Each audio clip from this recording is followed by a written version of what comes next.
आसमान में काले घने बादलों ने डेरा जमा लिया था। हाँ आकाश, बोल भाई, इतनी रात को कैसे याद किया? भाई, खिड़की से बाहर देखा तूने? मॉनसून की पहली बारिश शुरू हो गई है यार। मिट्टी की खुशबू आ रही है। भाई, यही तो सही समय है बाइक राइड्स के लिए। और सबसे बेस्ट चीज, कल सैटरडे और संडे भी है। ऑफिस की कोई टेंशन नहीं। चल बुलेट निकालते हैं और कोकन की तरफ एक छोटी सी नाइट राइड मारते हैं। आकाश, तू पागल हो गया है क्या? मॉनसून की पहली बारिश में कोकन का रास्ता? भाई, तूने सिर्फ दिन का कोकन देखा है। रात के वक्त वो रास्ता किसी नरक से कम नहीं होता। अरे यार पंकज, तू फिर डरने लगा। हाईवे है भाई, और कशेड़ी घाट तो हम कितनी बार पार कर चुके हैं। इस मौसम में पहाड़ों के बीच राइड करने का मजा छोड़ रहा है तू? कशेड़ी घाट पर रात 2 बजे के बाद कोई लोकल भी अकेले गाड़ी नहीं निकालता। भाई, हमारी बुलेट की हेडलाइट इतनी तेज है कि सारा अंधेरा चीर देगी। तू बस अपना बैग पैक कर। मैं रात 11 बजे तेरे घर के नीचे आ रहा हूँ। मना मत कर भाई। आखिरकार पंकज के लाख मना करने के बाद भी आकाश की जिद जीत गई। वो दोनों निकल पड़े पुणे से कोंकण की तरफ। घड़ी में रात के लगभग 11 बज रहे थे। जैसे ही उनकी बाइक ने पुणे की सीमा छोड़ी और घाट के अंदरूनी रास्तों पर कदम रखा, पूरा नजारा बदल गया। रास्ता बिल्कुल सुनसान था। मीलों दूर तक सिर्फ सन्नाटा और घने पेड़ों का साया। मॉनसून की पहली दस्तक की वजह से मौसम बड़ा ठंडा हो चुका था। आकाश पूरी मस्ती में हैंडल संभाले हुए था, लेकिन पीछे बैठा पंकज अपनी बाहें सिकोड़े लगातार आसपास के उस खौफनाक अंधेरे को घूर रहा था। रफ्तार तेज थी, पर उन्हें अंदाजा नहीं था कि वो जितनी तेजी से आगे बढ़ रहे हैं, उतनी ही तेजी से मौत उनके करीब आ रही थी। भाई पंकज, एक बात बता, क्या तू घर से खाना खा के आया था? भाई, मुझे तो बहुत तेज भूख लग रही है। पेट में चूहे दौड़ रहे हैं यार। हाँ भाई, मैं तो खाकर निकला था, पर इस ठंडी हवा और सफर की वजह से मेरा भी पेट खाली लगने लगा है। वैसे भी इस सुनसान रास्ते पर इस वक्त खाना कहाँ मिलेगा? दूर दूर तक कोई लाइट भी नहीं दिख रही।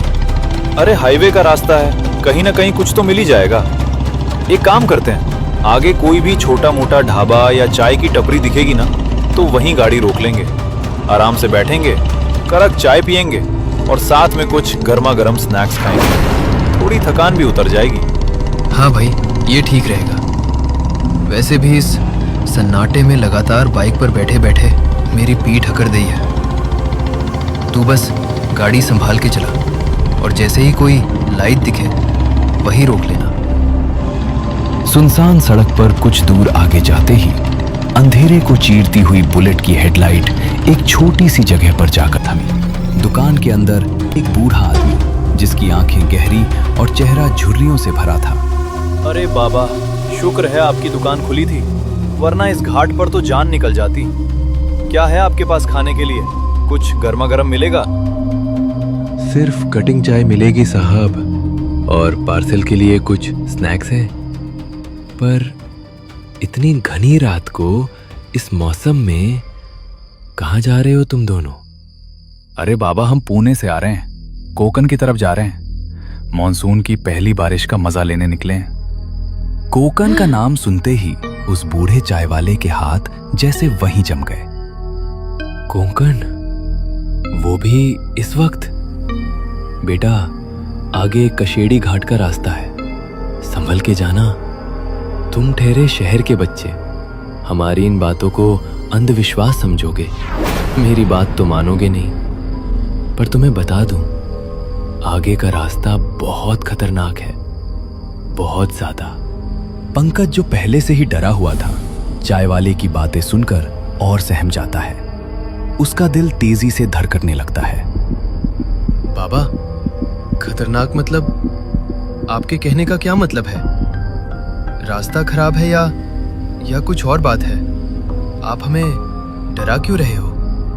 डरना जरूरी है बेटा। मैंने कहा ना, आगे घाट का रास्ता है, बहुत एक्सीडेंट होते हैं वहाँ। और वो एक्सीडेंट क्यों होते हैं जानते हो? क्योंकि उस घाट पर कई बार लोगों को ऐसी चीजें दिखती हैं जो नहीं दिखनी चाहिए। चकवा। वाह, वो क्या होता है बाबा? जब इस मौसम की पहली धुंध घाट को घेरती है तो वहां भूल भुलैया बन जाता है। लोग एक ही दिशा में एक ही मोड़ पर घंटों गोल गोल घूमते रह जाते हैं। पूरी रात गाड़ी चलाने के बाद भी रास्ता खत्म नहीं होता। पेट्रोल खत्म हो जाता है। पंकज का चेहरा डर के मारे सफेद पड़ चुका था, लेकिन आकाश ने अब भी माहौल को हल्का करने की कोशिश की। अरे छोड़ो बाबा, ये सब पुरानी कहानियां हैं। एक्सीडेंट तो नींद आने की वजह से होते हैं। पंकज, तू चाय पी और डर मत। मेरी बुलेट के सामने कोई चकवा बकवा नहीं टिकेगा। आकाश तो मान गया, लेकिन पंकज को समझ आ गया था कि चाय वाले की चेतावनी महज एक कहानी नहीं थी, बल्कि आगे आने वाली मौत का एक इशारा था।